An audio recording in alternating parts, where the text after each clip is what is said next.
The following may contain offensive language, adult humor, and/or content that some viewers may find offensive. The views and opinions expressed by any one speaker does not explicitly or necessarily reflect or represent those of Mark Radulich or W2M Network. Please listen with caution, or don't listen at all.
Good evening, fight fans. You are listening to the History of Boxing podcast. Yes, what was once the History of Boxing series, History of Heavyweight Boxing series, then the Four Kings, the History of the Four Kings podcast is now just the History of Boxing. Every fight, every single one of them from the great history of professional boxing, we're going to talk about it right here. And I am joined by my good friend, the punchy pugilist, Mr. Toxic Masculinity to you, Bowe's Broken Cup, Pat Mullin. How do you do, sir? Good evening, everybody. It's great to be back. We're going to be talking all these crazy happening fights. Some of them are here because they were great fights. Some of them are here because they're going to have some infamous moments or are historically significant. But we get to talk all the gory and not gory details of each and every one. And we're so excited to be back with you for this series. We got History of Boxing, Hobb. We got a slob. We got the guy who touches his knob. You know, all that good stuff. So yeah, we started off where Pat and I had a conversation about heavyweight boxing, and it was like, well, let's go back and examine the entire history. And I learned so much from our History of Heavyweight Boxing podcast. So did all of our viewers. It was a well-regarded series. And then after we did the Four Kings, which I thought that was just going to be like one or two episodes, nope, did that for a whole year. And then after that, I was like, okay, we need to keep doing these History of Boxing shows, but I don't want to do another series. And I kind of just want to do these when we have time and there's an interest and there's a particular fight or series of fights we want to examine. So we'll just call the show the History of Boxing. And I thought, okay, what should be our inaugural show? What's going to launch version 2.0? And as I looked around and I looked at all the fights in the history of boxing, I thought, what sums up the Radulich and Broadcasting Network and our examination of boxing over the years, but the great dick punch of 1996. Yes, sir. Riddick Bowe versus Andrew Golota 1 and 2. Not just one fight that ended in a disqualification after repeated punches to the dick, but two controversial fights that ended in disqualifications after repeated punches to the dick. We're going to examine the whole damn thing, Pat. There's never been such a demand for a rematch off of such a controversy. And then the rematch goes ahead and tops said controversy of the first fight. Like it was so unheard of that it happened the way it did. I don't even think we've seen anything really like it since then. No, this really does stand out. I can't think of. I mean, back then you had the Fan Man incident, but I think it was Lennox and Holyfield. It was Bowe and Holyfield. Bowe and Holyfield, yeah. Yeah. You know, you've had fights that ended in riots before, but I don't think you had repeated fouls, a riot, a rematch, more repeated fouls, the death of two distinctly different careers, and two fights that really set the heavyweight division in a completely different direction than it was going. I mean, most people when they think of Riddick Bowe, they think of him throwing the WBC title in the trash. You do. And they think of Andrew Golota. You might think of Golota and Tyson. You might think of some of his other fights. But no, they're not. But I think, as funny as it is to me, and it's why I wanted to talk about it, I think it also needs to be said that the history of the heavyweight division in the late 90s, excuse me, still fighting sickness, does take a distinctly different turn because of these two fights. It completely upsets the apple cart, Pat. Oh, 100% it does. The thought process at the time is that, especially prior to the first fight, that this is going to be just another Bowe, trial, an opponent who was good but not too good. And after this, he would move on to negotiate a fight with Mike Tyson that they were talking about happening, which would have been, insane. You'd had two guys from Brownsville, Brooklyn, two heavyweight champions, guys with, a little bit of a history, and they're going to finally go at it. It would have been incredible. And then on the other side, had Golota won and done so in clean fashion, you would have had the launching of a star at that point in the heavyweight division. But because one guy couldn't and the other guy wouldn't, we got a very odd, crazy outcome out of the whole thing. Let's talk about the history of this thing. So Bowe was looking to get himself back into the mix for the World Heavyweight Championship as 1996 began. He lost the WBA and IBF championships back to Evander Holyfield. In their second fight, Bowe had gone through 5 comeback fights and won 4 of them, with a no contest against the infamous Buster Mathis Jr. He also managed to defeat Herbie Hyde for the fringe WBO heavyweight championship, made one defense of the title, then vacated it to pursue a third fight with Holyfield in 1995. He won by TKO. He also, at this point in time, had beaten his amateur rival, Jorge Luis Gonzalez, who had immigrated from Cuba and turned pro, and was very hyped up. And the big rivalry was him and Bowe going back to their amateur days where they cursed each other's mothers and got into a fist fight outside of the ring. And basically, this was a big pro fight, and it was Gonzalez's first. And Bowe just absolutely dominated him and put him out. And Bowe looked great against Herbie Hyde. He dropped him 6 times. He outboxed Larry Donald, who was unbeaten at the time. Going into this, people are really there's a lot of people really seeing that, I think Bowe is the best heavyweight in the world again, and it's just a matter of time. And then when he fought Holyfield prior to this, that was a big turning point. One, because it was a victory over Holyfield in the rubber match. Also, because at that point in time, they were seen as, arguably 1-1A, barring Lennox Lewis. Bowe winning that, a lot of people made them believe that he was the best heavyweight in the world again, even though he kind of largely won because Holyfield got tired. Pat, not since the Forgotten Sons era of heavyweight boxing is the world title picture a freaking mess as it is in 1996. Lay it out for me, brother. So in 1996, you're going to have the separation of all 3 championships. And the fringe WBO, which is not a recognized world title at this time, although it should be noted that Bowe is the first man to hold all 4 major belts, though not simultaneously as a heavyweight. But basically, we saw our first split back when Bowe had begun his reign as the undisputed champion. He dumped the WBC title in the garbage, like you talked about, rather than fight Lennox Lewis, who was their mandatory challenger. The WBC title floats between Lewis, Oliver McCall, Frank Bruno, and eventually Mike Tyson. The WBA and IBF belts are eventually squandered when George Foreman voluntarily vacates both belts at a certain point. The WBA title will go between Bruce Seldon, Mike Tyson, Evander Holyfield, and so on and so on. The IBF championship will go between Franz Botha, Michael Moore, Evander Holyfield. It's just a mess all over the place, and each title travels on its own journey for a few years.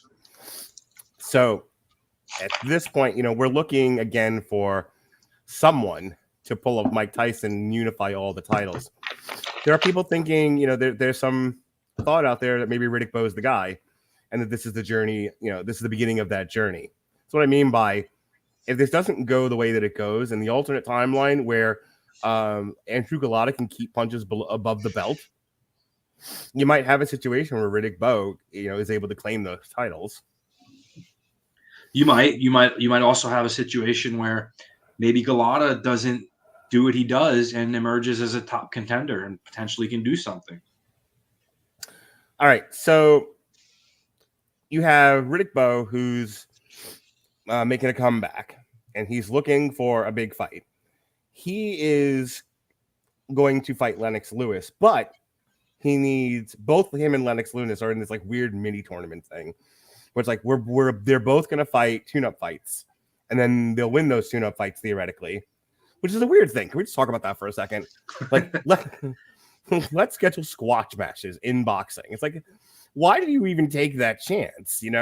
When they're negotiating for Bowe versus Lennox Lewis, they're both agreeing to fight each other.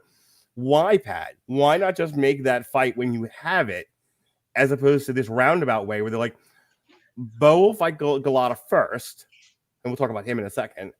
Then Lennox Lewis will fight this other ham and egger, and then they'll fight each other. I mean, here's the thing. You're going to get the hardcore fans money for a fight like that no matter what. The goal is to rope in the casual viewers who would normally be on the fence about why they should watch something like that. So when you have two guys on a bill and you're very confident that each will win their fight, it's very much an appetite whetter and a way to draw interest as best you can and maximize your profits. But of course, it's not scripted, so you have the risk of one of those things not happening and upsetting your plans. And sure enough, here we go. Where the old Bart Gunn. Yeah, pretty much. So let's talk a little bit about Andrew Golota. He's undefeated, I believe, going into the Bowe fight. Yes, 28-0 with 25 knockouts. But the rumor on Golota is he hasn't really had a real fight. He hasn't fought anyone of consequence. Yeah. Golota's most highly regarded opponent at that point in time had been Danelle Doc Nicholson, who was trained by Emmanuel Stewart out of the Kronk Gym. And Golota fought him on an HBO feature called Night of the Young Heavyweights, where that fight was on it. Shannon Briggs fought Darrell Wilson, who knocked him out in 3 rounds. And then the main event, David Tua knocked out future WBA heavyweight champion John Ruiz in 19 seconds. But Golota wasn't seen as the favorite going in. Nicholson was. And Golota just really thoroughly outboxed him. He had counters for everything Nicholson was looking to do, kept a really busy, active jab in his face. And inexplicably, in the 9th round, Golota decided to throw a flagrant headbutt at Nicholson for seemingly no reason. He was completely in control of the fight, or not the 8th round, excuse me. And Golota cut himself by throwing a headbutt at Nicholson, but he didn't care. And then this was kind of a pattern because his previous most high-profile fight had been against a guy from Tonga named Samson Paua that most people would remember watching USA Tuesday Night Fights. And Golota was seen as a heavy favorite for that. And in the 4th round, he was in trouble. Paua was unloading on him and hurt him. And Golota responded by clinching and biting him on the neck. And so at the end of the round, Paua is showing the referee, he bit me. The referee goes over to Golota's corner, and Golota says to Golota's corner, they go, he's saying you bit him. What happened? And Andrew's trainer looks at him. He goes, Andrew, did you bite him? And Golota goes, I bited the motherfucker. I do what I have to do. And it's just what kind of a sick... You're trying to build up Riddick Bowe for Lennox Lewis. Maybe this isn't the guy. Well, Lewis was one, but they were really actually going to sideline that and go Bo Tyson, and they were going to sell it in New York, which would have been huge. But yeah, they pick an undefeated guy who was 6'4", 240 pounds of muscle. He was in an in shape big guy who has a tendency to do some snapping mentally at this point, but is also immensely physically talented and with good skills. Right. They were taking a chance, I think is my point here. Because you don't want to put somebody in there who's a complete tomato can. On the other hand, we're going to talk about, excuse me, you're putting in a guy who doesn't always have his head on his shoulders the way he should. Yeah. And tend to do some things that he shouldn't be doing. And you're now putting your cash cow, your big money guy in jeopardy with this nut job. And part of this is Riddick's people had really come to understand that Riddick did not like training. He did Yes. not get motivated very easily anymore. And, this wasn't the same guy who was fighting his way up to the heavyweight title. It's a guy who'd already had a taste of the high life and enjoys it a lot. And Riddick had a tendency to train to the level of the fight he was going to have. If Riddick was going in there with Evander Holyfield, he was going to train very hard and very diligently. If he had a reason to be motivated like he did with Gonzalez, where this rivalry had been stemming for 7 years, yeah, he got motivated for that. But if he's fighting Jesse Ferguson or Larry Donald or these guys, Bowe would come in out of shape, win the fight, but not look very good doing it, and make things impossibly difficult where they didn't have to be. And I think the thought process of putting him in there with a big, undefeated, athletic guy like Golota with a shining record, that was going to be something they thought maybe could motivate Riddick and make him show up and work. No, instead he goes, "How do you train for a bum?" And he comes in, what's his heaviest weight ever? Yeah. All right, so let's talk about the fight itself. Madison Square Garden, July 11th, pay-per-view. And Riddick Bowe, not a great showing. He's getting beat on the punch. I think Golota was hitting him 2-1. Golota was able to out jab him considerably. And the weird thing about Riddick Bowe versus Andrew Golota 1 is that Andrew Golota was winning most rounds. He was definitely winning the fight on the scorecards. Here's the problem, and one of the things that the commentators talked about, and I want to get your opinion about this. They're saying that this wasn't necessarily a matter of Golota snapping and mentally checking out and punching him in the dick purposefully, so much as he could not seemingly get his punches above the waistline due to the height difference. I think that's a cop-out, to be honest. Bowe did wear his trunks somewhat high, which does make it more difficult to land clean body punches. But the idea that it was the height difference or whatever, when they did clinch, Golota oftentimes was the aggressor in the clinch and moved Bowe around and manipulated him, not vice versa. And at a certain point, you've had two points deducted for low blow fouls. You're in control of this fight without much left to go. You discipline yourself to not throw those punches, especially when some of them go just flagrantly low, not even borderline. Yeah, there's a couple of times. I can't remember if it's this fight or the next one where Bowe is hunched over and Andrew was like uppercutting him and he's like just winging him underneath right in the crotch. Like you like at that point it looks like he's aiming for his dick. I mean, and we'll get to the end of the second fight too, where it's pretty egregious. Mm-hmm. But yeah, again, if you told me like 1-2 borderline shots, yeah, I get it. These were at a certain point not even trying to bring them up. He was deliberately just hitting him low. Well, again, you have Riddick Bowe who's hunched over. You have a clear shot at his face. Like the face is closer than the dick. Last time I checked. Yeah, and you're throwing hooks from underneath. You have to like literally get underneath the guy and give him a reach around to get where he got to. You're talking these guys having a 1-inch height differential. So it's not as though it's a giant gap to begin with. But then on top of that, you have Bowe bent over, hunched over, giving up 5-6 inches of height.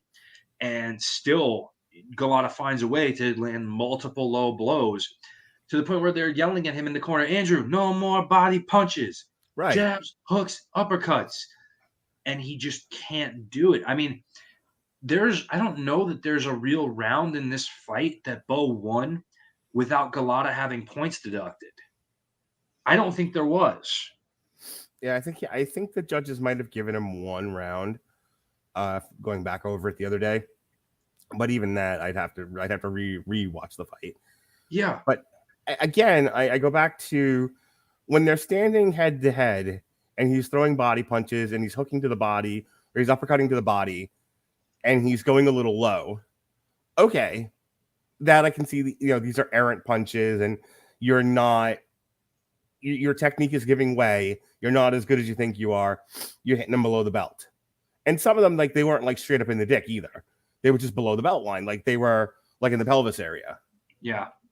And then there's those towards the end where it was there's no, you went out of your way. That's the point that I was trying to make. The head's right there. It's right here, and he's bypassing it to go way underneath, which then leads to this. So he's winning the fight. Both people are beside themselves. They're apoplectic. They're like, oh my God, how are we losing to the Polish bum? How are we losing to the Polish bum who also can't stop fouling him?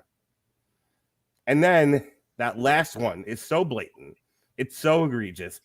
He might as well have just kicked him in the dick instead of punching him. I mean, it was just really bad. Yeah, there was that was not even an attempt to clean punch. He was deliberately going for broke on that. And at that point in his head, he has to know he's getting disqualified. So he's deliberately taking himself out of the fight. Right. It's funny. I was listening to was watching the documentary about it, and I guess there was another fight Golota had where he just quit at the end.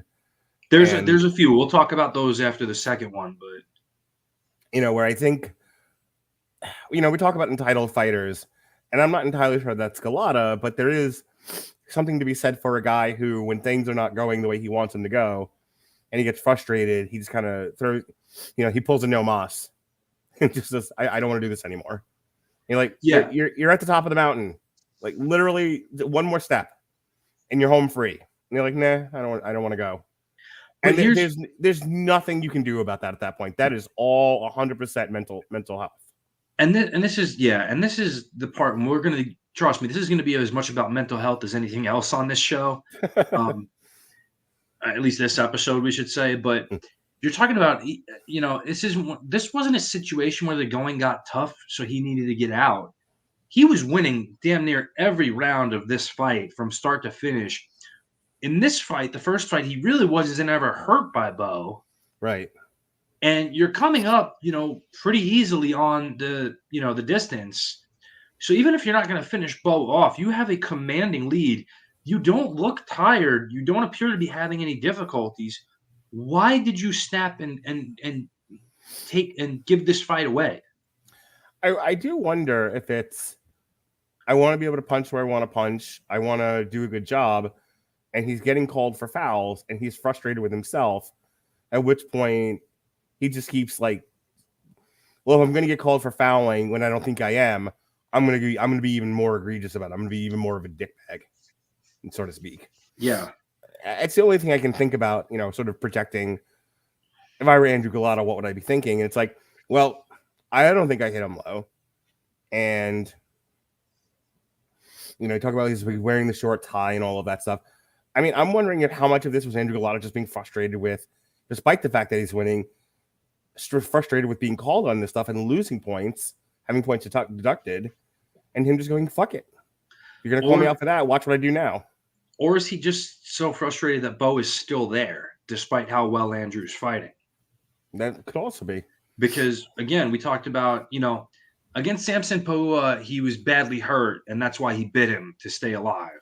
So that's a little more again, we're not advocating it or saying it's right. It's just easier to understand in that moment why he would do such a thing versus his performance against Danelle Nicholson, where he's legitimately won every round on every card and still decides to headbutt him. Right. And now we have a situation where he's, again, winning almost every round on a card, but just something inside him is either annoyed that the guy he's beating up so much is still there and he doesn't want to do this anymore, or he just has something inside him that just flips a switch on and goes into, thug mode, or I don't know. But it's one of those things where trying to understand the mentality of this is so difficult. And you'd think the more we see of it, the more we'd understand. Well, no, we're going to see less and less that we understand as we go. So now he's fouled. He's disqualified. Hey, real quick to everyone, I am sorry. I am trying to get Sorry. Mark's been fighting off bronchitis, so this really isn't easy for him. He's really doing a hell of a job, all things considered, what difficulty he's having. So we appreciate him, and we understand it's not his regular voice. And he's trooping through it just like Riddick Bowe's cup did. Yeah. I'm trying to mute myself when I do cough, but it sometimes just comes on. Anyway, he's disqualified. He starts going towards his corner. Bowe's people rush him from behind. Okay, so that's what starts it. Bowe's corner attacked Golota. Yes. I mean, let's talk about that for a moment. You are a professional corner, professional boxing corner. I understand your frustration. What is to be achieved by punching your opponent, by beating on the opponent after it's already, your man wins by disqualification? Like, not justice is served. You got. He's been punished. Why? Why did you feel the need to attack him? That's not Brownsville justice, Mark. So, let's paint the picture a little bit here. Where at Madison Square Garden this night, there was no presence of the NYPD. The only secure staffing present was, retired, former police officers in their 60s just collecting an easy paycheck working as security. And what you have collectively, there are a lot of New York locals who are big Bowe fans, and they're there to see the hometown guy done good, beat somebody up. But if you don't know the demographics of the Northeast United States, there is a strong Polish influence in northern New Jersey, where there are a lot of Polish immigrants. The town I lived in New Jersey was very heavily Polish. And, aside from soccer, there's really not a big Polish national sports hero. So they all were flocking on Golota. And as soon as he got this big opportunity, you had, tons of Polish people from northern New Jersey and tons of Polish people travel from Chicago to New York, where Golota, being from Chicago, having the highest population of Polish people outside of Poland. So it's one of those things where it's very, football, soccer, esque and very tribal. And you have a white heavyweight from Europe versus a black heavyweight from Brownsville, two very opposite guys, but guys who are very similar, both 1988 Olympians. Both who were from very poor areas that people would refer to as the ghetto, and got into a lot of trouble as kids early. And one came over and wanted to be a truck driver, but ended up being a really good fighter that people tried to push. And the other guy wanted to be a Marine, and that didn't turn out well. So you have it's funny. I was watching this with my friend's kid, and he's like 10 or 11, I think. And he was like, I don't understand. Like, what are they all fighting about? And I was like, you have to understand. It's 1996. You have a very black fighter and a very white fighter, and a very black audience and a very white audience. Yeah. And the black people are mad that the white guy kept hitting him in the dick. And now, even though he's been disqualified,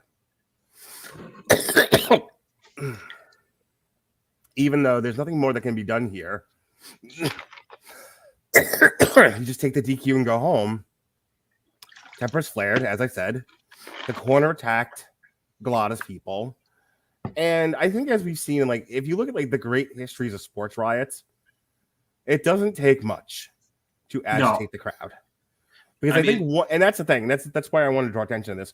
Once Riddick Bowe's people signaled to the rest of the audience it's okay to attack Whitey, they followed. But Whitey was not going down without swinging. No. And this stopped being about, and this is the point, this stopped being about Golota being unsportsmanlike. This stopped being about the fight. This was about, I'm black, you're white, let's fight. Which is, in 1996, it's easy to forget. We're only a few years short, away from the Rodney King riots. We're only a few years away from Ice-T's cop killer. There are, even though it's the 90s, there are still a lot of racial tension in America. And it's kind of like I've been recently saying about, inclusion of LGBTQI characters in movies, where I think for the most part, most Americans are like, yeah, we're fine with these people. We're fine with these people in our family. We're fine with these people being around. I just don't want to bring my kids to movies with them in it. Me as a parent, like we're not interested in hurting you or taking away your rights, but just stay away from my kids, that kind of a thing. And it's kind of the way things were in the 90s with whites and blacks. We're okay with you existing. We like your music. We like your movies just fine. Stay the fuck over there. And then when you mix them up and everyone's like, we're all going to get along here, right? Sure. Until we aren't. And then suddenly, like, that thin veneer of social dynamism where we're just going to tolerate you dissipates so very easily. And all of that racial stuff flares. And now you're just like, all the anger comes up, all the frustration, the disaffection, all of it comes out, and one could even like you don't have to be so wordy about it or intellectual. People just they just want to fight. They want to fight someone that doesn't look like them, and that's what that riot turned into. Like, you can't convince me otherwise. By the end of that, as long as that went, because that goes on for like 20 to 30 minutes. They said that there was a 23-minute gap between the start of the actual rioting and the police arriving on the scene. Right. It becomes a thing where if you're just looking for an excuse to beat the shit out of somebody, this was it, then that's what this was. This had nothing to do with boxing anymore. This had nothing to do with Bowe Golota. I think after a while it had even less to do with race than it did with when people just want to fight. Yeah. I mean, and I don't disagree with any of that, but like you were pointing to, the member of Bowe's camp who basically rushes in right behind after the fight stopped and shoves Golota from behind. What were you hoping to achieve at all with that? Right. So in fairness to Golota, he has been struck from behind. He turns around and starts swinging, as he has every right to do at this point. Especially because he's wearing boxing gloves, and it's that kind of a street fight, those can handicap you. So he's defending himself immediately. As soon as he defends himself, you got the other idiot who runs in with the walkie-talkie and starts tomahawking Andrew in the head with it. And this is the same guy who'd done it to the fan man at ringside. So there's already video proof of him doing this once. Now he's doing it to Golota, assaulting him with a weapon after Golota just tried to defend himself. You have all these idiots rush in the ring. Then you have them signaling to the crowd, basically, hey, see that guy next to you who doesn't have a tan? Go get him. And a lot of that shit happened. And if you don't know much about Polish immigrants are pretty damn stubborn and don't really back down very easy. So you, again, have this almost tribal warfare happening between the two warring parties. And it just gets crazy because, again, there's no security, no police.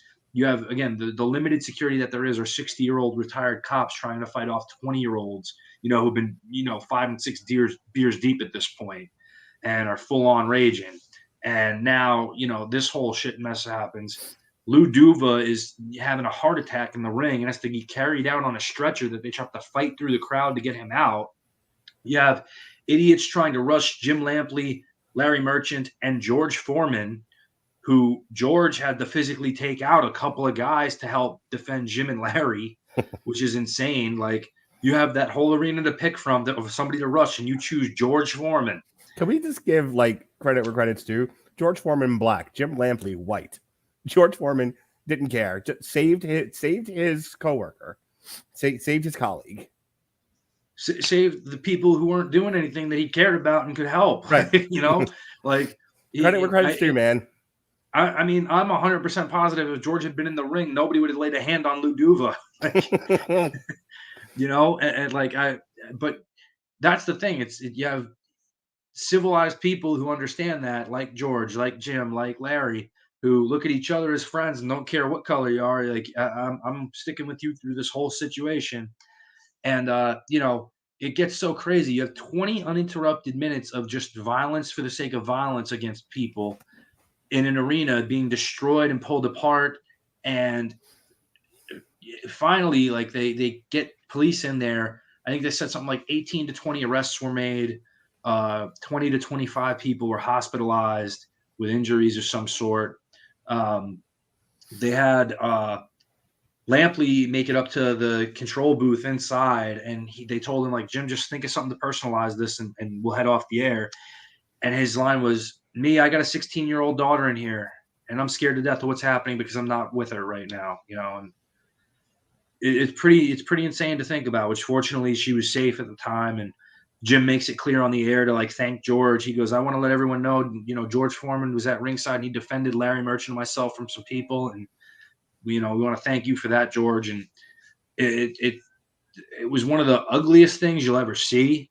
You talked about the history of riots after, fights and such. That was commonplace in the 40s and 50s. And they would play the national anthem to calm the crowd down and get everybody to stop and just respect the national anthem. But, this was a very different time than that. And that might not work sometimes. And now it would never work again, mind you, in the climate we're in. But that's what used to be done. But a riot of this scale in a fight hadn't been seen in the United States in a long time. And they were just ill-prepared from it from every end. So you have a guy who can't stop intentionally fouling. You have an out-of-shape champion boxer. Controversial ending. The Lennox Lewis fight is gone. That's off the table. Tyson's gone. Tyson's gone. What do you do with Riddick Bowe? What do you do with Andrew Golota? Do you punish Andrew Golota? Do you suspend him? Do you take his license for all the nonsense that he caused? Does Riddick Bowe go home and go into the woods to live deliberately, to think about things? No. They go, hey, remember that dick punch? Well, apparently people are really interested in seeing what happens if Andrew Golota doesn't keep hitting you in the dick. And they're like, yeah, there's money on the table here. Let's do it again. And if you show up in shape, Bo. Think of the magic we can create if you just hit the gym. And Andrew can manage to hit you above the shorts line. So they make the fight again. December 14th.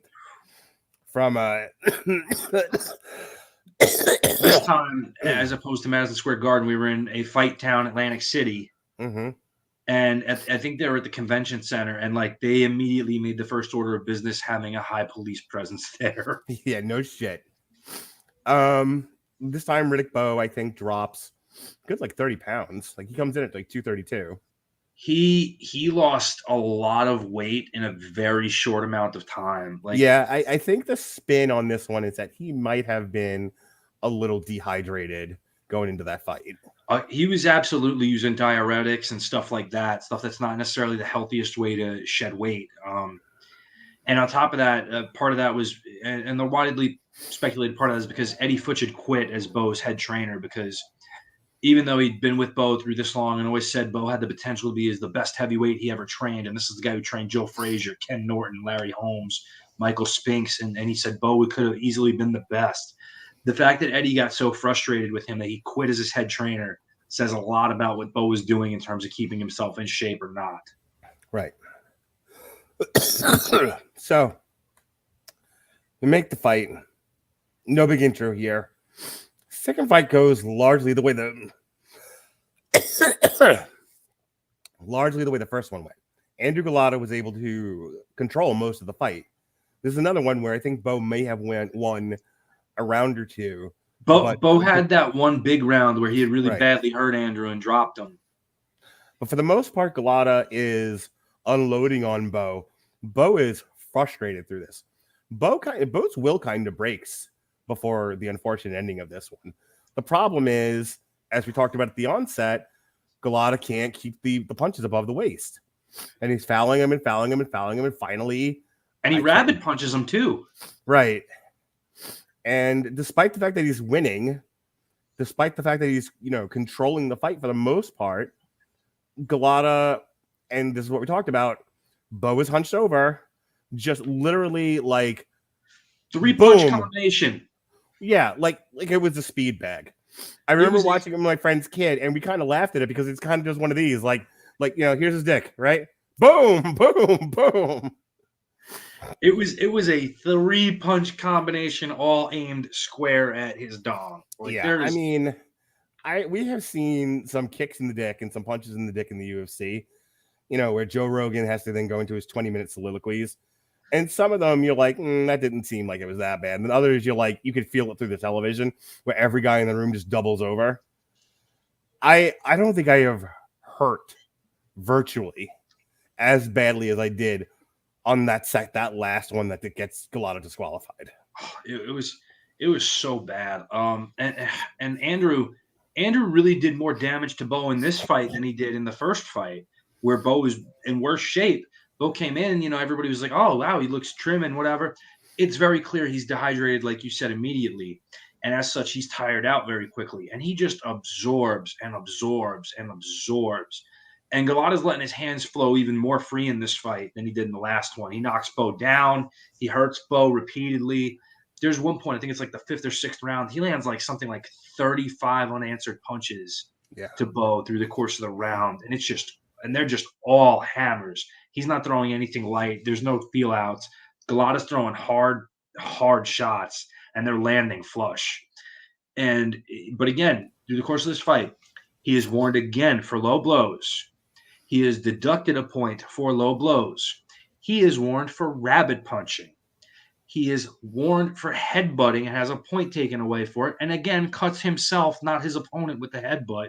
Because I don't know if he knew this at the time, but he was white. And then on top of that, he low blows him again and gets disqualified yet again. So you can't make it up. Another win by disqualification. After that, no riot this time. They just they're both escorted out of the ring, and that's kind of the end. This is pretty much the end of Riddick Bowe's boxing career. He'll have three more wins. It was a crossroads fight, but nobody knew what those crossroads really were going to end up being. He'll have 3 more wins. Marcus Rode, Billy Zumbrun, Gene Bacall. He'll have 3 solid days in the Marines. And Riddick Bowe will go on to be one of the great head cases of boxing's history. And I don't mean to sound flip, but it really was one of those, like, if you were only sane, what could have been. Go on. As for our man Andrew Golota, he goes on quite a bit here. His next fight, because what do you do with a guy who loses 2 fights by DQ for low blows? Give him a shot at the WBC heavyweight title. I mean, we talked about this before briefly.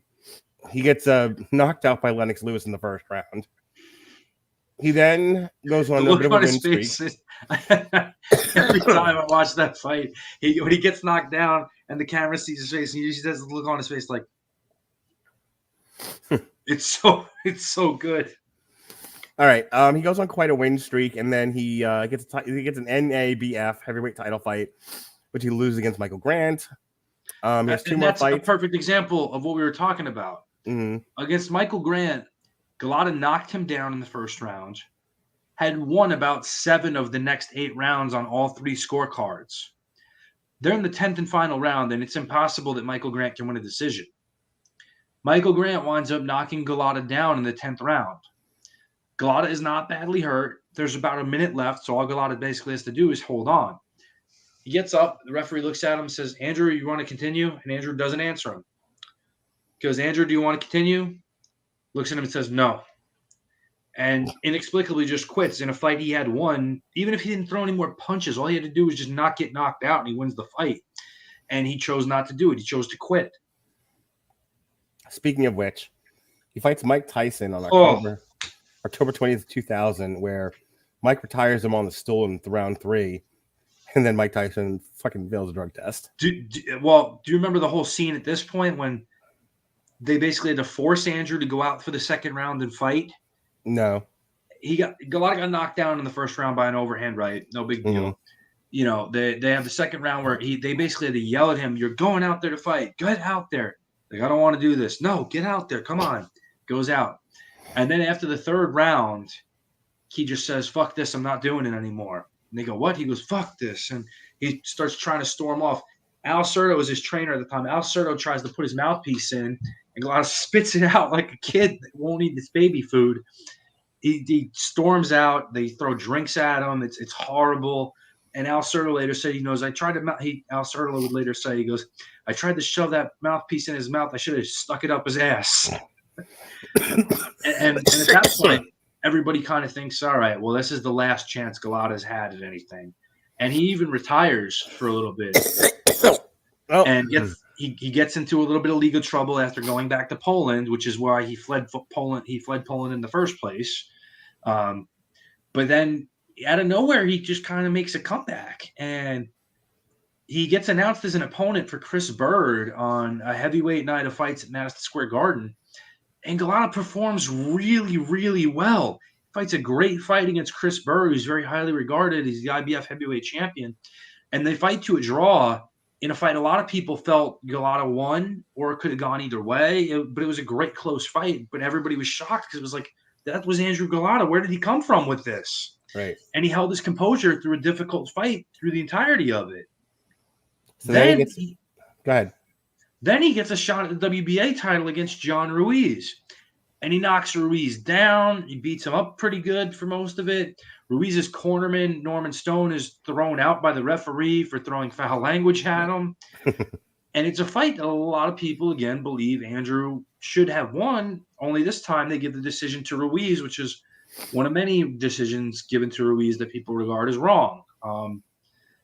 And this was no exception. People were actually really upset because the Andrew Golota Redemption Tour was getting a lot of people interested in having fun with. And unfortunately, it's his next fight that basically ended it, because he got a third title shot in a row, despite having lost his previous fight in a draw before that. He fought the WBO title holder, Layman Brewster, who at the time is on a career best tear. And unfortunately for Andrew, Layman dropped him 3 times in the first round and got the fight stopped. Yep. He gets 3 more wins, and then he goes out on his shield, 3 more losses, 2 of which are in Poland. And that, with a record of 41 wins and 9 losses, 1 draw, 1 no contest. That is the career of Andrew Golota. The foul pole. It was so funny, I made Mark choke. Huh?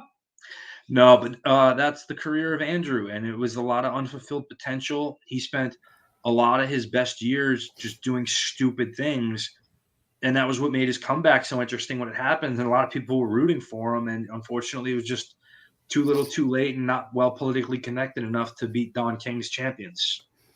And that is going to wrap before I die, that's going to wrap our first episode of the History of Boxing podcast. Riddick Bowe versus Andrew Golota, the Great Dick Punch of 1996. I had fun, despite nearly dying on the podcast. I had fun talking about this, and I think it earns its place in history of at least being worthy of discussion in the greater heavyweight picture of the late 1990s. So I hope you had a good time too, Pat. I did, and we talked about Andrew. Unfortunately, Riddick Bowe, this is really the end for him. He takes a short fight against Marcus Road after he departs from 3 days of basic training as a Marine, saying he didn't know how difficult it was going to be. And he'll come back in a really ill-advised comeback in 2004 after it's already been established that he's suffering from brain trauma. Bowe had an incident, unfortunately, where he kidnapped his wife and children at knife point. And that was the earliest kind of known using CTE as a defense for aggressive behavior, which it does line up with knowing what we know now. And unfortunately for Riddick, they allowed him to fight twice after he had these brain injuries. He looked terrible, was beaten nearly by guys who would not have shined his shoes in his prime. And Bowe's continuing to fight that with slurred speech and, damaged reflexes. And it's a shame, but, at a point in time, he was the best heavyweight in the world, and that's something he can always be proud of. And these 2 fights are forever in history for very odd circumstances, but Bowe got to this fame and notoriety because he was the best heavyweight in the world at a point in time. All right, tomorrow I will not be on it because I was either asleep or the projector wasn't working. So I will not be on tomorrow's Damn You Hollywood, but Alexis Haynes is going to sub in for me. We'll also have Zachary Strobel, and of course Robert Winfrey will be there to be the ants at your picnic.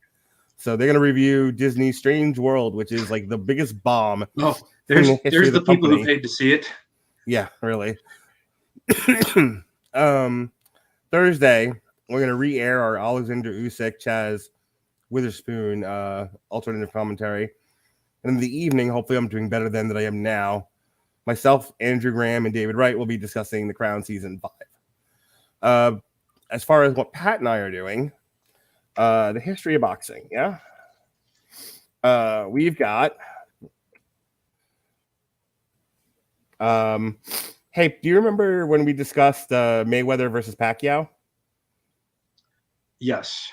Years and years ago, we did a preview and then a review. We did.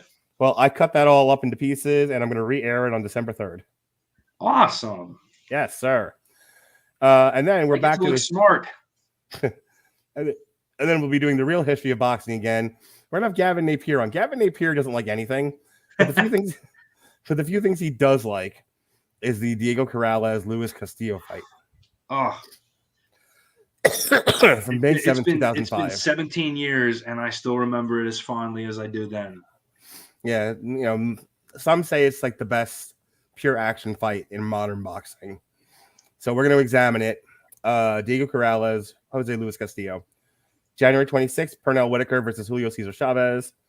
March 9th, Aaron Pryor versus Alexis Arguello. March 30th is going to be an extra long show. I initially had this broken up into 2 parts, but I ain't got that kind of time anymore. We're going to look at all 4. Manny Pacquiao versus Juan Marquez. Being the guys getting punched in the dick. And then finally, April 27th, that's what we got up to so far. We've got the Barrera Morales trilogy. So that's what's coming up next year on the History of Boxing podcast. You excited, Pat? I am super excited. And right now, our planned and last episode so far is my favorite boxing trilogy of all time. So I couldn't be more excited. All right. Well, before I keel over and die, do you have any plugs you want to give us, or we'll get out of here? Yes, you can listen recently to Mark and myself talk about something other than boxing. We talk about movies, specifically They Live, in our recent On Trial here on W2M Network. You can also hear us on another Roddy Piper vehicle called Hell Comes to Frogtown, where we do a live watch-along to it. Also available here on W2M. What can we say? We're cuckoo for Cocoa Puffs, and we love us some Roddy Piper. Very true. If you enjoyed this History of Boxing show, despite the coughing, and you want to hear us do the entire history of heavyweight boxing without coughing, that's on the archives, as well as our series on the 4 Kings, which wrapped up earlier this year. For Pat Mullin, I'm Mark Radulich. Be well, be safe, and behave.